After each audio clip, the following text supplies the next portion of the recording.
আজকে আমি বানাবো বেগুনের তরকারি। এই যে বেগুন, আলু, কাঁচা লঙ্কা, জিরে, টমেটো, ধনেপাতা, বাস এতটুকু দিয়েই আমি এই তরকারিটা বানাবো। তেল দিলাম একটু। বেগুনটাকে আমি ভাজবো, অল্প তেলেই ভাজবো একটু। তেলটা গরম,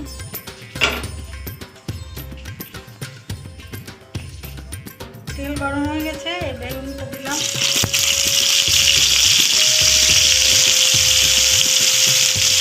বেগুনটা লম্বা লম্বা করে কাটতে হবে।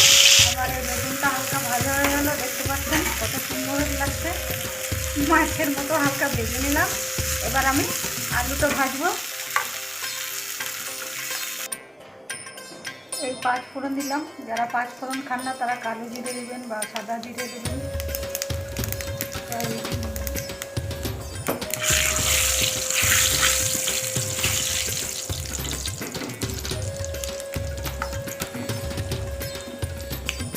আলুটা দিয়ে দিলাম। লম্বা লম্বা করে কেটেছি, লম্বা লম্বা দেখতেও ভালো লাগে, খেতেও ভালো লাগে। ভাজা হয়ে গেল। এবার আমি মশলা দেবো। দিয়ে পিষে রেখেছিলাম, যেটা দেখালাম, জিরে, লঙ্কা, নুন 1 চামচ, হলুদ 1 চামচ,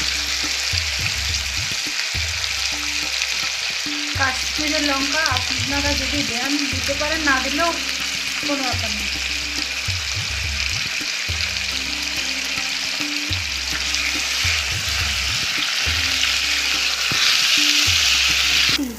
হ্যাঁ, এই মশলা ভাজা হয়ে গেছে। এবার জল দিয়ে দিই।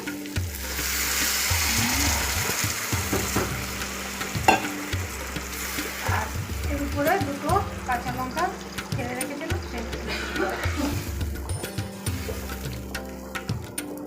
বেগুনটা একটু জলটা গরম হলে তখন দেবো।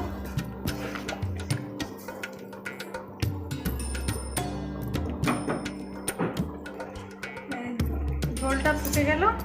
এবার আমি যে বেগুনগুলো ভেজে রেখেছিলাম সেগুলো দিচ্ছি।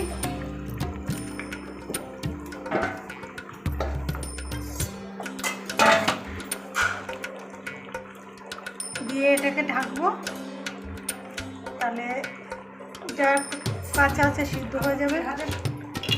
এই ঢেকে দিলাম। একটু চিনি দিলাম হালকা, আমি তরকারিতে একটু চিনি দিই। হয়েই গেছে, চিনিটা দিলাম এর জন্য একটুখানি। তরকারিটা হয়ে গেল, বাস নামিয়ে দেবো। ভালো বানিয়ে খাবেন, ভালো লাগলে ফলো লাইক করবেন।